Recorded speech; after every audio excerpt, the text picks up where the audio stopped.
오늘은 이제 몸의 부활, 그 다음에 영생에 대해서 말씀을 전하겠는데, 우리 주 예수 그리스도 안에 사랑하는 성도 여러분, 우리 주 예수 그리스도께서는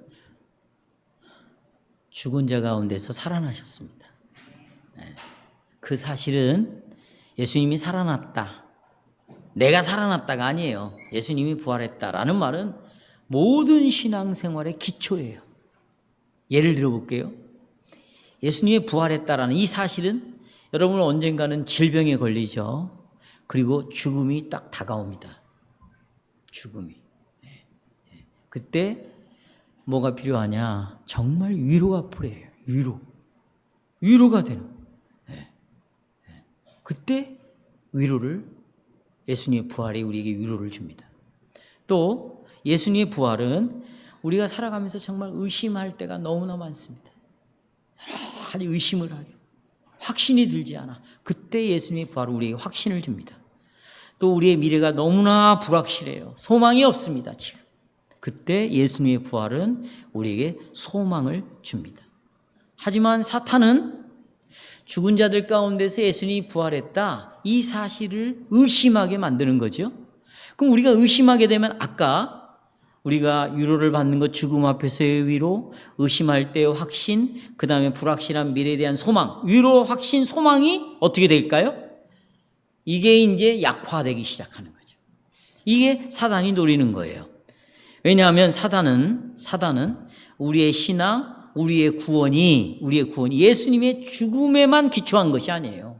어디에도, 예수님의 부활에도 우리의 신앙과 우리의 구원이 달려있다, 이 사실을 너무나 잘 알고 있기 때문에 이 예수님의 부활에 대해서 의심하게 만들고, 정말 부활했는가 자꾸 불신하게 만드는 것이 마귀의 역사다 그랬어요. 마귀의 역사다. 그래서 사단은 이미 그리스도의 부활의 날에 이 부활하셨다는 것에 대하여 이제 사람들 속에서 역사를 하기 시작했어. 사람들 속에 예수님 부활은 사기야, 사기. 시대의 사기극이다. 부활은 없다. 이렇게 사단은 역사를 했는데, 여러분, 그 예수님이 이제 무덤에 묻혀 있었어요. 근데 3일 만에 부활하셨기 때문에 시체가 없어진 거죠. 시체가 사라진 게 아니에요. 원래 예수님이 부활했는데 무슨 시체가 있겠어요.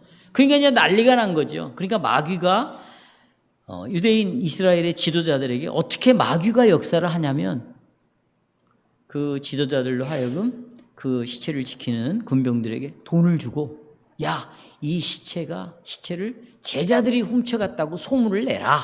이렇게 사단이 이제 역사를 하는 것입니다.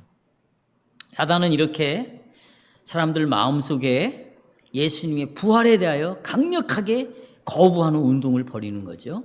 또 사단은 도마의 마음속에서도 의심하는 마음을 집어넣어서 예수님의 부활을 의심하게 만들었습니다.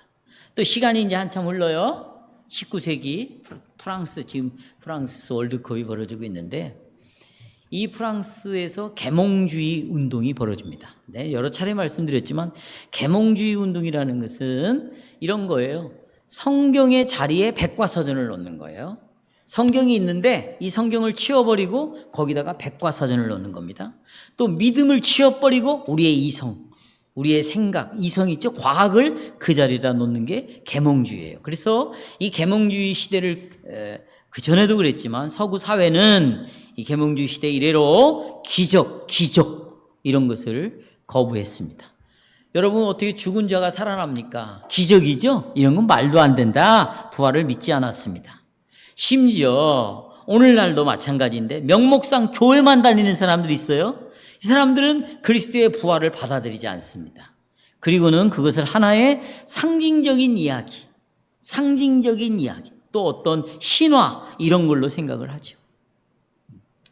하지만 성도 여러분, 우리의 전체 신앙은 예수 그리스도의 죽음과 부활에 근거합니다. 우리의 전체의 신앙은 그리스도의 죽음과 부활에 근거합니다. 자, 핸드아웃 보시면 17절, 고린도 15장 17절에 보면 이렇게 나와 있어요. 그리스도께서 다시 살아나신 일이 없으면 너희의 믿음도 헛되고 너희가 여전히 죄 가운데 있을 것이다. 이렇게 기록하죠. 그러니까 만약 예수께서 죽은 자들로부터 스스로 부활하지 않았다면, 살아날 수 없었다면, 그때 예수께서는 우리를 죄로부터 살아나게 할 수가 없어요. 우리는 여전히 죄 가운데 죽어 있어야 되는 거죠. 심각한 거죠. 부활이 없으면 그때 우리는 죄 가운데서 꼼짝 못하면서 살아가는 거죠. 죄의 종로를 타는 거예요. 그러니까 나는 마음먹어도 변화가 안 된다. 왜 이렇게 습관적으로 그 짓을 또 하지? 이것은 예수님이 부활을 실은 명목상 믿고 있기 때문이에요. 그 사람은 예수님의 죽음도 명목상 믿고 있는 거예요. 실은. 왜냐하면 2000년 전에 예수님의 죽음을 우리는 영적으로 내 생활에 적용하는 거죠. 어떻게? 나도 예수님이 죽었을 때 내 뭐가 어떤 사람이 옛사람이 예수와 함께 죽었다. 이걸 영적으로 현재 적용해야 되는데 그리스도의 죽음을 인정하지 않으니까 어떤 삶의 현장에서 내 옛사람으로 살아가 버리는 거예요. 그러니까 말로는 예수를 믿는다고 자랑하지만 실제의 삶 속에서는 예수를 뭐 하는 거다? 부인하는 것이다. 이런 거죠.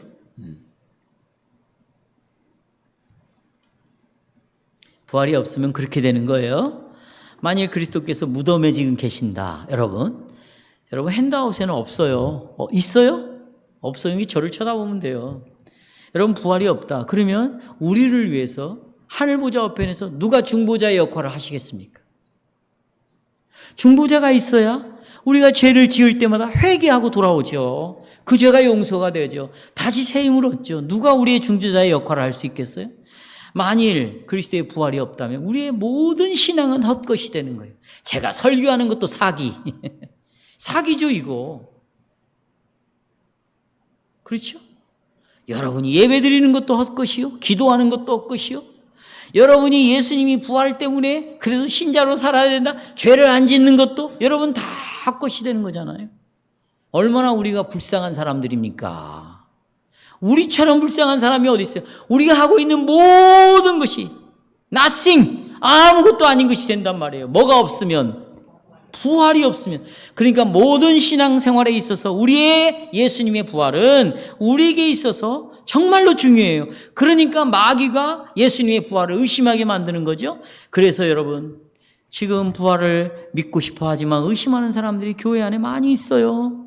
그들은 이런 생각을 하죠. 질문을 합니다.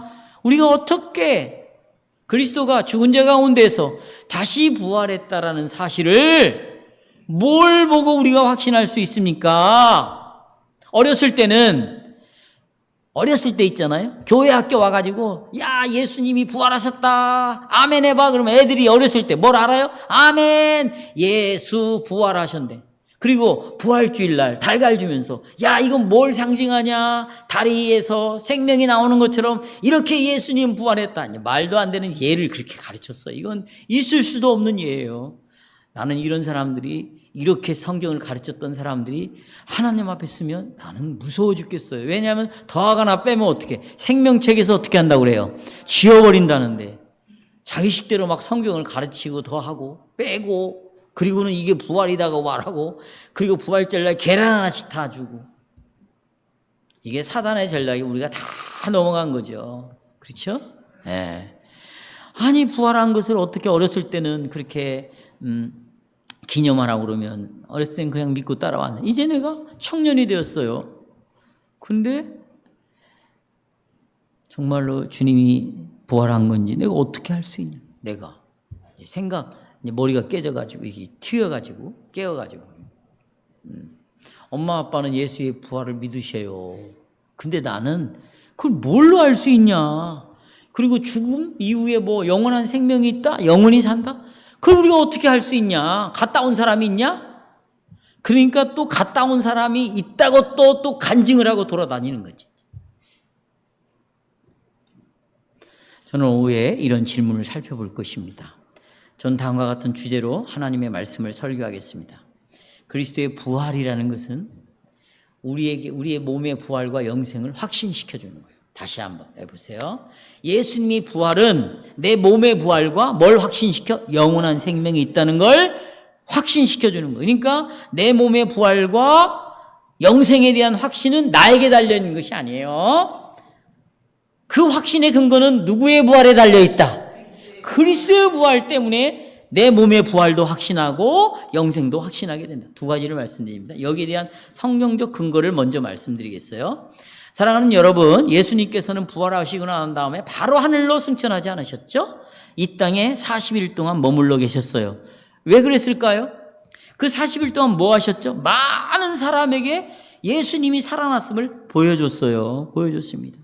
뭐 하려고요? 확신시키려고요. 너도 부활한다. 영생이 있다. 이걸 뭐 하려고요? 확신시켜주기 위해서. 그래야, 이 확신이 있어야 여러분, 사단을 이기죠. 죄를 이기죠. 사망을 이길 수 있잖아요. 사단을 이긴 게 뭡니까? 죽음으로 사단을 이긴 거예요? 죽음은 실패죠. 죽고 끝났다. 죽고 끝났다. 죄를 어떻게 이긴 거예요, 그게? 죽고 끝났어요? 사망을 어떻게 이긴 겁니까? 그래서 40일 동안 부활을 보여줌으로 죄도 이겼다. 사단도 이겼다. 죽음이 끝이 아니야. 죽음도 이겼다 내가. 이걸 확신하라. 이것이 우리에게 얼마나 위로가 되냔 말이죠. 여러분이 잠깐 이 마음의 감정을 즐겁게 하고 누구를 만나서 시간을 보내서 거기서 뭔가 희덕거리고 끝나는 것이 유익입니까? 위로예요? 나는 요즘은 사람을 만나고 싶지 않아요. 나이가 먹어서 그런 게 아니에요. 의미가 없어요. 밥을 먹는 것도 의미가 없어요. 내가 염세주의로 바뀐 겁니까? 내가 극단적인 시간을 갖는 거예요? 여러분이 만난 사람들이 대화하고 밥을 먹고 그들과 시간을 보낸 것이 여러분의 구원에, 여러분이 부활하는데 단 하나라도 영향을 미칠 수 있다면 교회 나오지 마시고 그들을 만나세요. 도움이 됩니까? 구원에 유익이 있어요? 그러니까 이 교회는 성전입니다. 여기 하나님이 계세요. 우리의 예배를 받으셔요. 교회를 통해서 우리가 하나님께 나가는 거잖아요. 뿐만 아니라 이 교회는 예수님의 성전입니다. 그렇죠? 예수님의 성전이 교회잖아요. 그 예수님을 통해서 하나님께 나간다면 주님이 계신 곳에 여러분이 계셔야지. 이런 말 하니까 목사님 지금 독일에서 장로님이 오셨어요. 아마 몇 주 있다 우리 교회를 그 가족들이 다 방문할 거예요. 굉장한 생각을 갖고 왔습니다. 어제도 뭐 여러 시간 통화를 했는데 질문이 너무너무 많은 거예요. 한국에 온 목적이 뭐냐면 우리를 만나러 오는 거예요, 지금. 그 복음주의 교회 안에서 이 신앙 고백을 접하고 독일어로 번역을 해서 아이에게 이걸 가르치고 있고 식구라도 살려야 되겠다는 거, 식구라도. 교회 장로님이. 여러분, 우리는 가짜를 전하는 게 아니에요. 일시적인 즐거움을 전하는 게 아닙니다. 이것은 내가 10대든 20대든 이런 게 중요한 게 아니에요. 믿음이 있냐 없냐의 문제예요. 정말 내가 하나님을 믿냐는 문제예요. 제가 그랬잖아요. 나 정말 예수를 믿는가? 그 예수님이 하신 일을 정말로 내가 받아들이고 있는가? 그걸 내가 신앙 고백으로 하고 있는가? 이렇게 하신 분이 성령 하나님이 아닌가? 내 노력으로 된 게 아니고. 그러면 이것은 나에게 있어서 보화와 같은 것이고 정말 아름다운 은사가 아닌가? 그러면 내가 이 땅에 살면서 이 은사를 어떻게 나눠야 되잖아요. 그렇죠. 그러기 위해서 예수님이 40일 동안 나타났어요. 그럼에도 불구하고 많은 사람들이 예수님의 부활을 받아들이지 않았습니다. 우리가 함께 봉통 아까 요한복음 있죠? 예수님이 부활하고 난 다음에 이제 첫 번째 주일을 날 예수님이 딱 나타났는데 거기에 제자들이 다 모여 있었습니다. 그런데 누구 하나만 빠져 있어요? 이게 중요한 문제예요. 성도들이 함께 수련회를 하고 있고 동일하게 신앙 고백이 이런 거 다 배우고 있는데 꼭 빠지는 사람들 있잖아요. 그러면 이 영혼은 어떻게 되냐면 보세요. 의심을 하게 돼 있어요. 삶의 여정에서 의심이 자꾸 생기는 거죠. 그러면 여러분 의심하는 사람은요? 난 성경대로 이야기하는 거예요. 도마가 의심했어요. 의심을 하게 되어 있습니다. 같이 함께 있지 않으면 의심을 하게 되어 있고, 의심을 하게 되면 여러분, 보이는 것에 의하여 살아갑니다. 의심을 하면 뭐에 의해서 움직인다고? 눈에 보이는 거에 의하여서 움직여지게 되어 있어요. 사람이요, 절망을 하잖아요. 비통함에 빠지잖아요. 인생이 괴롭잖아요. 이 사람들 공통점이 있어요. 지금 여러분과 제 마음속에 참 힘들어, 답답해, 괴로워. 왜 그런 줄 아세요? 이 삶에 별로 이게 즐거움이 없어, 기쁨이 없어. 이게 공통점이 하나 있어요. 이 사람들은 전부 보이는 것에 의하여 살아가기 때문이에요. 뭐에 의해서? 보이는 거에 의해서. 그래서 보이는 것을 쫓아다니는 거예요. 그래서 제가 사람을 만나고 싶지 않다는 겁니다. 그 보이는 사람이 결코 나에게 위로를 줄 수 없어요. 힘도 줄 수 없어요. 내 삶에 기쁨도 줄 수 없어요. 성도 여러분, 사람을 만나지 말라는 게 아니에요. 만나는데 내 정체는 뭐냐? 나는 보이는 거에 의하여 내 삶이 움직여지는 사람이 아니다. 근데 보이는 것에 의해서 따라가면은요, 재미있죠. 그런데 인생이 망가지게 되어 있습니다. 그리고 내가 보는 것이 이제 재미가 없어. 만족이 안 돼. 그러면 더 강력한 걸 봐야 되겠어요, 내가. 더 강력한 것. 그러니까 더 강력한 것들을 찾는 거예요. 더 센 걸 찾는 거죠. 이놈을 만나니 별로 재미가 없어. 이놈보다 더 좋은 놈, 센 놈을 만나야 되겠다. 그런 사람을 만나는 거예요. 그런 사람을. 나는 여러분들이 내가 이런 얘기를 적용적인 설교를 하는 것은 지금 의심과 관련해서 잘 이해를 했으면 좋겠습니다. 도마는요, 자기가 볼 수 있는 것에 근거해서 살았어요. 그런데 자기가 봤는데 예수님이 십자가에 못 박히신 거예요. 그걸 눈으로 본 거죠. 거기서 죽었어요, 예수가. 그걸 보았어요. 근데 부활했다? 이건 믿을 수가 없는 거지. 보는 거에 의해 살아가니까. 네.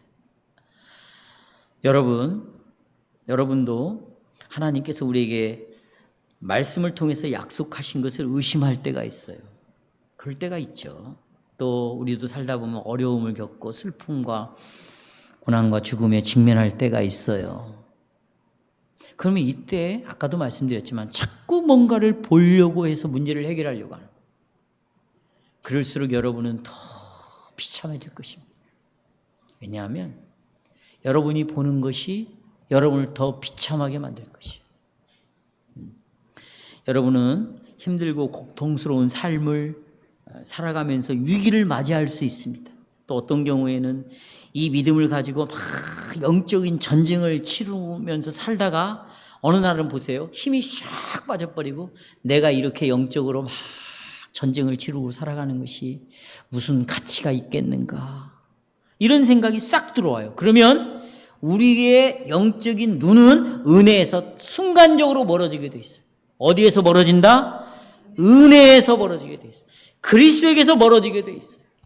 그리스도에서 멀어지면 어떻게 되는가? 그리스도만 멀어지는 게 아니에요. 모든 것이 멀어지게 돼 있어요. 왜냐하면 그리스도 안에는 모든 것이 들어있기 때문에. 왜? 내 몸도 영혼도 누구의 것이에요? 그러니까 그리스도에게서 멀어지면 내 몸과 관련되어 있는 것, 내 영혼과 관련되어 있는 것은 다 멀어지게 돼 있어요. 다 멀어지게 돼 있어요.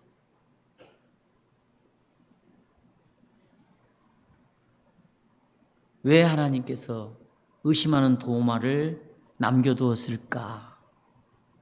우리도 그럴 수 있다. 그러니 하나님께서 어떻게 도마에게 위로를 줘서 확신하게 했는가? 자, 요한복음 20장 26절 보시겠습니다. 핸드아웃 찾았어요? 네. 여드레를 지나서 제자들이 다시 집 안에 있을 때 도마도 그때는 있었네요. 함께 있는 것이 중요합니다. 문이 닫혔는데 예수님이 싹 오셔서 말씀하시기를 평강이 있을지어다 그랬어요. 그러니까 도마는 뭐라고 하냐면 내가 예수님 당신의 손을 보지 않으면 믿을 수가 없다. 그랬잖아요. 전에 8일 전에. 그러니까 예수님이 내 손을 보라.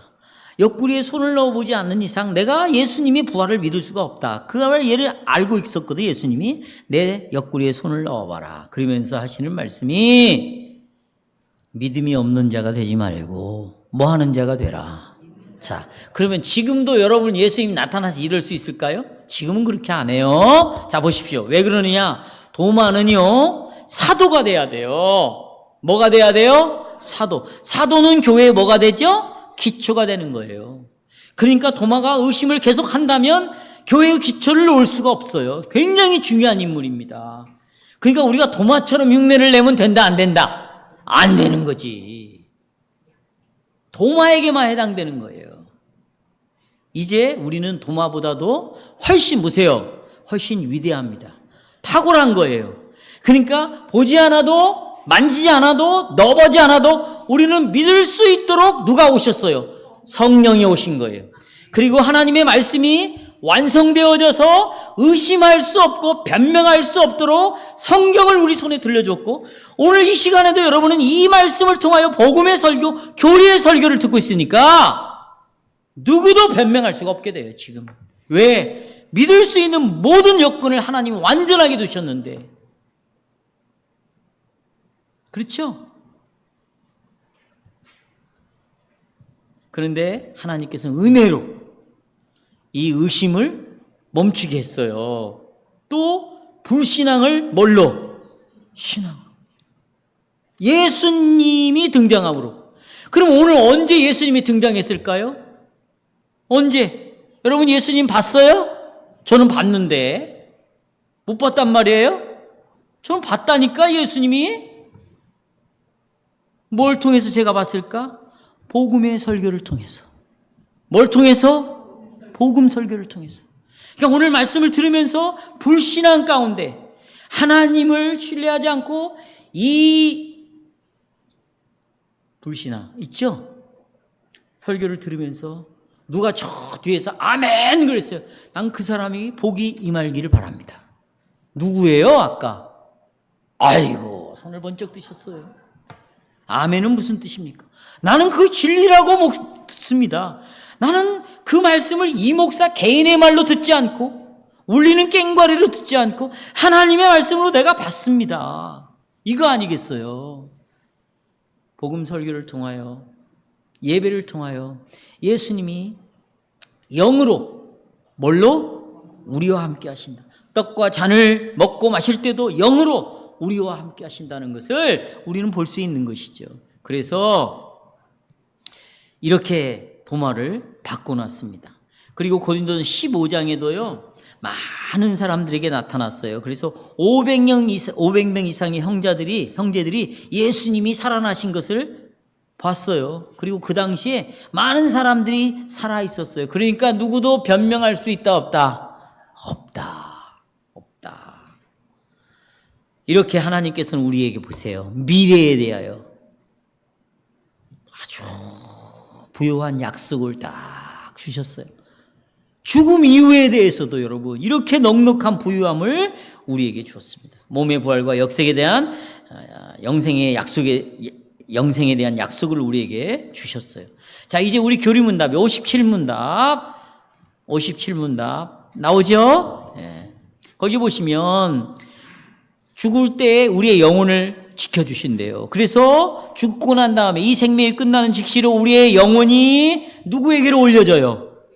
근데 그냥 그리스도가 아니야. 우리의 머리이신.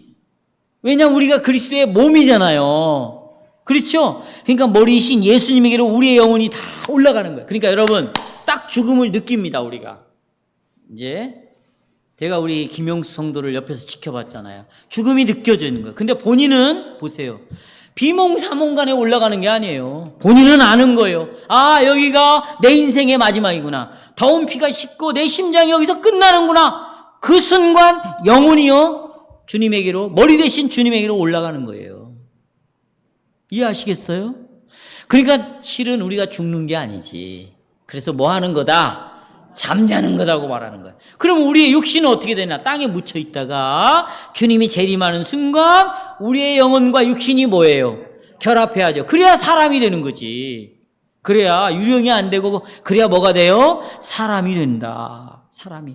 그래서 예수님이 부자 나사로 아시죠? 그 비유에서 예수님이 나사로가 죽었을 때 이렇게 말했어요. 천사들에게 받들려 아브라함 품에 들어가 버렸어요. 그러니까 죽음과 동시에 곧바로 어디로 올려져? 하늘로 올려지는 거. 뭐가? 영혼이. 뭐가요? 영혼이. 그리고 예수님 우편에 있는 행악자 있었죠? 행악자. 그에게 뭐? 네가 오늘 나와 함께 죽으면 곧바로 나와 함께 어디에 있을 것이다? 낙원에 있을 것이다. 또 계시록 6장 9절에 10절 우리가 살펴봤잖아요. 보세요. 요한은 어린 양이 이제 5번째 인을 뗀단 말이에요. 어린 양이. 자, 9절. 5째 인을 떼실 때 내가 봤니? 요한이 봤어요. 하나님의 말씀을 가지고 있었어요. 이 사람들이. 말씀을 가지고 있었어요. 또 복음을 증거했어요. 그걸로 인하여 뭘 당해? 죽임을 당한 영혼들이 제단 아래에 있어요. 그러니까 죽고 끝나는 것이 아니라 그들의 영혼이 지금 어디에 있는 거예요? 제단 아래에 있어요. 뭐 하려고? 큰 소리를 불러 이르되 거룩하고 참되신 대주제여 땅에 거하는 자들을 심판하여 우리의 피, 우리가 이렇게 죽임을 당했는데 그 피값을 오늘도 살펴봤잖아요. 그 원수를 원한을 풀어주세요. 어느 때까지 우리의 원한을 풀어주지 않으시렵니까? 11절 각각 그들에게 흰 두루마기를 주시며 이르시되 아직 잠시 동안 쉬되 그들의 동무 종들과 형제들도 자기들처럼 죽임을 당하여 그 수가 차기까지 하라 하시더라 라고 말합니다. 이거저는 우리는 성도들의 영혼이 곧바로 죽음과 함께 지금 어디에 있어요? 제단 아래에 있어요. 성전에 들어갔어요. 누구와 함께 있어요 지금? 하나님과 함께 있는 거죠. 계시록 7장 15절에서 이 백성이 하나님 보좌 앞에 있고 또 그의 성전에서 밤낮 하나님을 섬기는 것에 대하여 말합니다. 그러니까 지금 하늘에 있는 성전에서 일어난 일과 이 땅의 성전은 여러분 분리가 돼야 안 돼요. 같이 있는 거예요. 지금 여러분 이들의 기도가 들립니까? 우리도 지금 그런 기도를 하고 있잖아요. 그렇죠? 원한을 갚아달라고. 같은 예배를 드리고 있는 거예요. 같은 천상과 지상. 자, 성경은 지금까지 살펴본 대로 죽음 이후의 삶이 있다. 이거예요. 22줄에 보면 그리스도께로 올려질 우리의 영혼에 대해서 말하죠. 네. 그리스도의 능력으로 우리의 육체가 어떻게 일으킴을 받죠. 그렇죠? 그래서 뭐와 결합해요? 우리의 영혼과 다시 결합합니다. 그래서 누구 몸처럼 돼요? 그리스도의 영광스러운 몸과 같이 된다. 우리는 이 사실을 확신합니까? 우리의 몸이 어떻게 다시 살아나는가를 여러분 아십니까? 여기에 대한 보증금이 있어요? 보증이 있어야지. 그렇죠? 정말 그대로 된다는 보증금이 딱 있어야 될 거 아니에요. 왜 이 질문을 그 핸드아웃에 집어넣은지 아십니까? 고린도 교회는 의심을 했어요. 들어보세요. 왜 의심을 했냐? 예수 믿는다고 잡아다가 원형경기장으로 끌고 가는 거예요. 그래서 사자를 풀어요. 호랑이를 풀어갖고 갈기갈기 찢어서 전부 짐승에 먹힘을 당하는 거지. 시체가 없어졌어요. 뼈 조각까지 다 씹어 먹으니까. 없는 거예요. 또요. 잡혀갑니다. 이번에는 불로 장작불에 위에다가 놓고 화형을 시켜서 완전히 태워버려요. 화장을 해버립니다.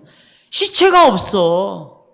야, 그런데 짐승에게 뜯어먹혀 불의 화형을 당해 뼈 조각까지도 다 녹아버렸는데 그런 육신이 어떻게 살아나느냐라고 따졌어요. 질문할 만해요, 안 해요? 질문할 만하지. 여기에 답을 합니다. 어떻게요? 거기 보시면 바울은 이 몸이 어떻게 마지막 날에 다시 살아나는가를 설명하기 위해서 땅에 심겨진 씨의 예를 드는 거예요. 자, 이제 저를 보세요. 여러분, 여기 보세요. 여기. 이게 감나무 씨입니다. 감나무 씨. 감나무 씨를 땅에 씹었어요. 근데 이게 자라가지고 어느 날 큰 감나무가 됐어. 그러면서 사도 바울이 감나무 씨와 감나무를 비교해봐라. 어떻게 씨 하나 요만한 씨를 보면서 이런 나무를 상상할 수 있냐? 비교 안 된다는 거예요. 감나무 씨는 뭐와 같느냐? 니네 지금 육신의 몸을 입고 있는 이 땅에 이런 몸과 같은 것이 감나무 씨다. 그런데 이 씨가 이 육신의 몸이 어떻게 변하느냐? 부활한다. 새로운 몸으로 바꿔진다. 그것은 감나무와 되는 것과 똑같다. 그러나 그것과 비교할 수가 없겠죠. 여러분, 지금 육신의 몸은 우리가 죽음을 기다리고 있어요. 육신의 몸은 뭘 기다려요? 여러분 지금 질병 걸려갖고 죽음을 향하여 가고 있잖아요. 그렇죠? 제가 올해 64세예요. 인간의 연수가 70이라고 그랬어요. 6년 산다고요, 제가 앞으로. 조금 더 살면 80이라고 그랬어요. 그러니까 금방 세월이 갑니다. 정말 여러분 시간을 함부로 낭비하면 큰 낭패를 당합니다. 비참해집니다. 나는 그래서 시간을 1분 1초도 아까워서 어떻게 할 수가 없어요. 몸이 10개도 모자라. 왜? 죽음을 알거든요. 죽음을 알아요. 하지만 우리가 죽음 앞에서 우리가 소망을 갖는 것, 의심 속에서도 확신을 갖는 것, 그리고 죄에 대하여, 사망에 대하여, 사단에 대해서 우리가 두려워하지 않는 것, 그것은 이 땅에 있는 내 몸은 썩어질 몸이고 죄를 짊어지고 이 땅에서 살아갈 수밖에 없어요. 죄에서 어떻게 벗어납니까? 그런데 내가 부활할 몸은 썩지 아니할 몸이에요. 영원한 몸이에요. 죄를 이긴 몸이에요. 사망을 이긴 몸입니다. 이런 몸으로 우리가 바꿔진다. 그러면서 사도 바울은 이 씨와 나무에 관한 예를 들면서 더 통찰력 있는 예를 드는데요. 집으로 예를 드는 거예요. 집으로. 고린도후서 5장에 나오죠? 사도 바울은 고린도후서 5장에서 넘겨보세요. 몸의 부활을 설명하기 위해서 두 가지 이미지를 사용해요. 하나는 뭐냐? 집을 갖고 집. 두 집이 있다는 거예요. 두 거처. 자, 이제 저를 보세요. 이 거처가 뭐냐? 하나는 우리가 손으로 지은 집입니다. 집을 아무리 기가 막히게 잘 지어도요, 시간이 지나지 않습니까? 이것은 손으로 만든 집은 사라지게 돼 있어요. 임시구조물입니다. 임시구조물. 이런 손으로 지은 집이 뭐와 같냐? 우리의 지금 육신의 몸과 같다는 거죠. 이 집이 시간이 지나면 노쇠해지고 낙후되어지고 무너지고 없어져 버려요. 그런 것처럼 우리의 육신의 몸도 시간이 지나면 강건하면 70이 되잖아요. 이제 전체가 무질서 흐물흐물해지는 거예요. 정신도 흐물흐물. 그런데 또 하나의 집을 딱 비교를 시키는 거예요. 손으로 짓지 않는 집, 하나님이 지으신 집이 있다는 거예요. 이것은 부활할 몸이라는 겁니다. 부활할 몸. 이 몸을 우리가 덧입게 될 것이다. 덧입게. 지금은 여러분, 이 지금 육신의 몸은 사망에게 지배를 당합니다. 지금은 나도. 죽음이 늘 그림자처럼, 죽음이 저 멀리 있는 게 아니에요. 낯선 손님이 아니에요. 죽음은 내 곧바로 있어요. 내 곁에 있어요. 죽음은 아주 옆에 있는 거예요. 오늘이라도 죽을 수 있는 거예요. 그렇죠? 그래서 육신의 몸은 사망이 늘 그림자가 나를 가지고 있어요. 그러나 부활의 몸은 어떻게? 완전히 새로운 몸이에요. 사망을 넘어서는 죄로 인한 저주와 죄의 결과예요. 짐을 지고 있고 무겁게 짓눌려 있는 이런 몸이 아니라 덧입는 몸이에요. 우리 부활하신 주님의 몸과 같은 영광스러운 몸으로 바꿔진다. 여기에 위로가 있어요. 여기에 뭐가 있어요? 자, 여러분, 특별히 우리가 사랑하는 사람이 죽음에 딱 직면해 있을 때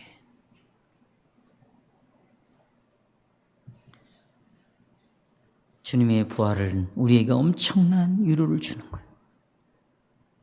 주님의 부활은 야, 죽음이 끝이 아니야. 죽음이 끝이 아니야. 너는 죽음은 이제 하늘의 기쁨, 하나님의 기쁨과 영광으로 들어가는 문에 불과해. 그리고 죽을 때 우리는 이미 우리의 머리 대신 그리스도와 함께 올려져. 마지막 날에는 재림하실 때 그리스도께서 우리의 몸을 일으킨단다. 우리는 완전한 몸이 될 거야. 이렇게 위로를 준다는 거죠. 그것을 욥이 고백해요. 같이 읽어보겠어요. 욥기 19장 25, 26절 시작.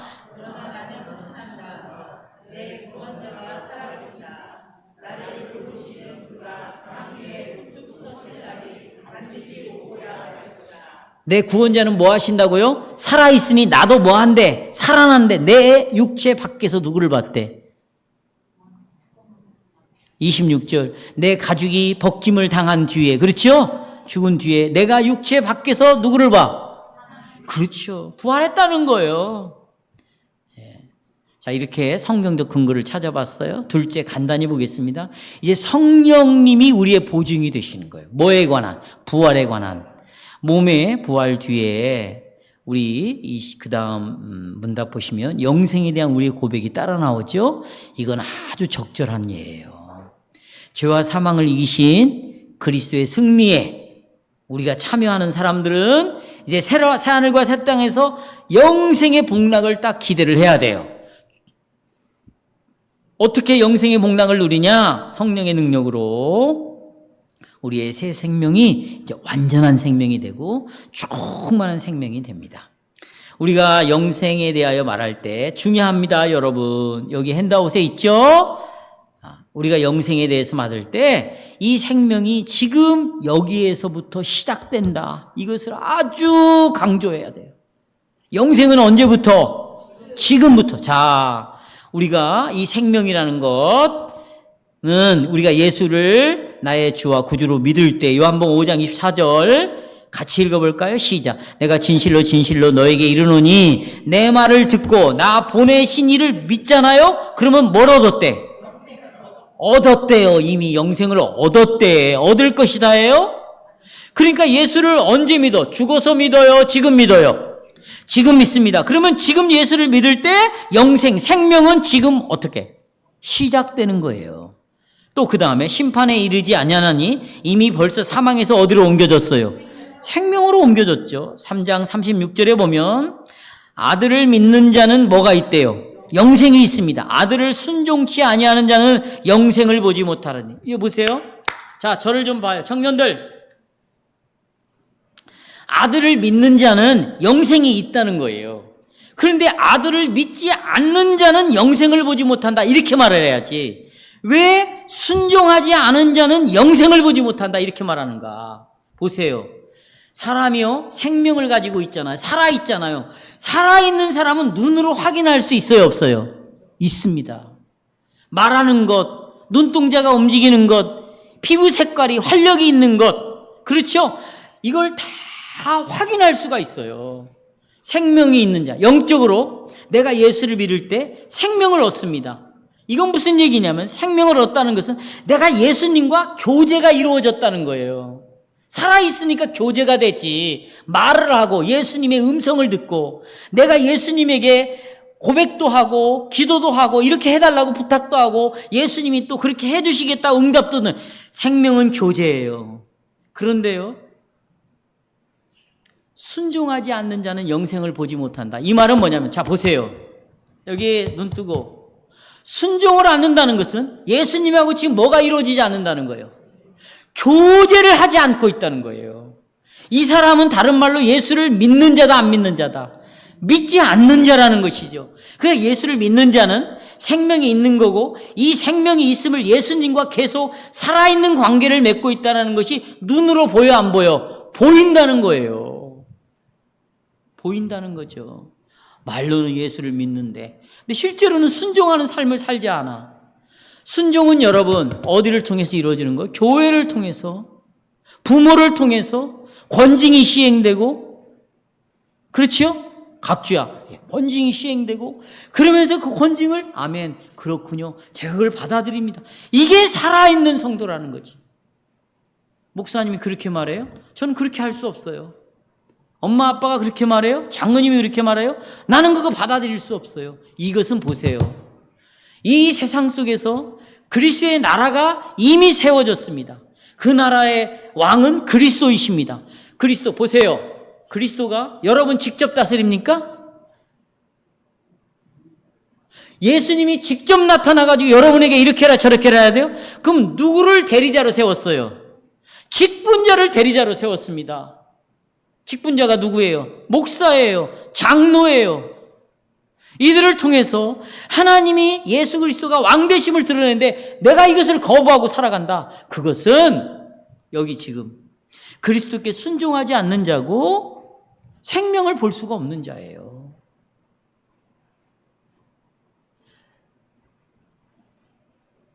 그 요한복음 3장 36절에서 우리에게 말씀하고 있습니다.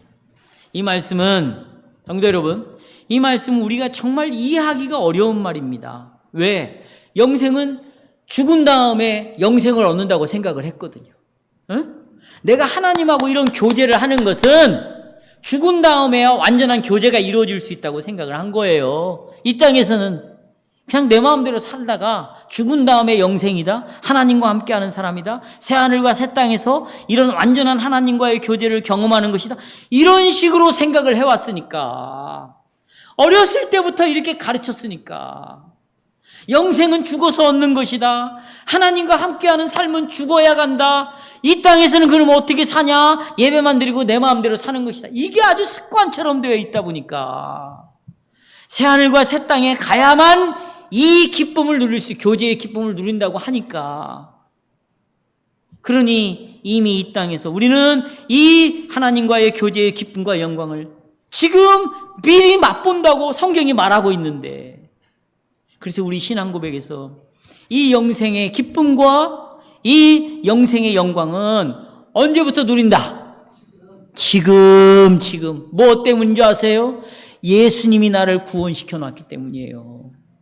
생명을, 아까 믿는 자는 뭘 얻었고, 예수님 때문에, 예수님의 구속 때문에 생명을 얻었어요. 내 영혼이 살아났어요. 주님 예수 그리스도와 교제가 지금 여기서부터 이루어지는 거예요. 슬픔 가운데 있을 때에도, 절망 가운데 있을 때에도, 낙심할 때에도, 앞이 미래가 보이지 않은 어떤 상황 속에서도 우리는 주님과 생명의 기쁨의 교제를 지금 현재 누리고 있다, 이런 것입니다. 아멘이십니까?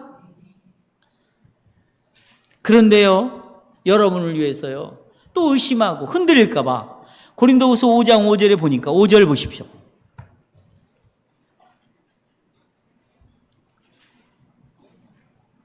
찾았어요? 네, 같이 읽어봅시다. 시작. 곧 이것을 우리에게 이루게 하시려고 보증으로 누구를 보냈대요? 그렇죠. 미래에 일어날 일을 보세요, 여러분. 미래에 부활할 일을, 미래에 영원히 영생, 생명을 누리고 살 일을 지금 현재 보증금으로 성령이 오셔가지고 지금 생명의 교제를 누리게 하고, 지금 부활의 기쁨을, 내 지금 썩어질 몸이지만 믿음으로 나는 부활할 거야 라는 이런 소망 가운데 현재 삶을 살도록 보증금으로 누구를 줬어요? 여러분, 내가요, 이 시계를 사는데 미리 이 시계 그 주인에게 보증금으로 일부를 냈어요.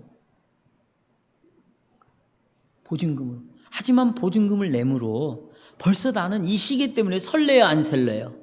내 갖고 싶었던 거라면, 꼭 필요한 거라면, 보증금을 냈기 때문에 벌써 내가 시계를 차지 않았지만 시계로 인하여 오는 이 즐거움과 기쁨을 누리는 거예요.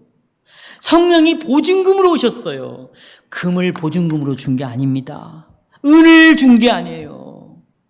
성령이 믿을 때 우리 안에 오셔서 지금 우리의 보증이 되셔서 영생을 지금 누리게 하고 부활에 관한 소망을 지금도 확신하면서 내가 살아갈 수 있는 기쁨을 지금 두신다. 아멘? 예. 그러니 사랑하는 성도 여러분, 자, 따라서 하십시오. 이런 관점으로 예수를 믿자. 예. 지금 성도 여러분, 시련이 옵니다. 슬픔이 옵니다. 답답해요. 그러나 성령이 나의 보증이 되어서 지금 영생을 누리게 하고 지금 부활을 경험하게 한다면, 여러분,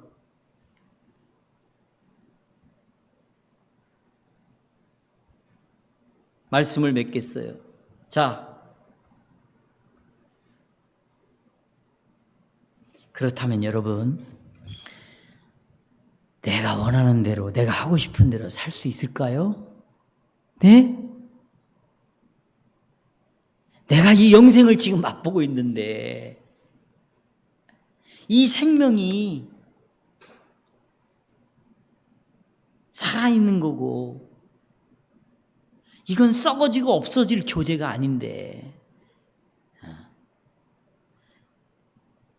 내가 원하는 대로 살 수 있을까? 그럴 수 없겠죠.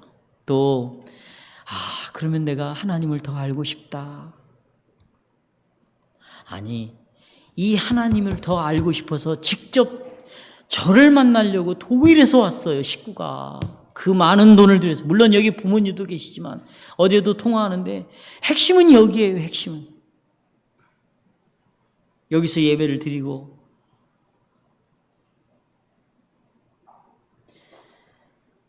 거기서도 성경을 읽는데요, 공부한대요. 그러면서 그래요. 목사님, 제가 작년 여름에 우리 집에 왔다 갔으니까 1년 됐죠. 1년 동안 뭐 배운 줄 아세요? 내 뜻. 이건 정말 의미가 없는 것이구나. 이건 정말 무가치한 것이구나.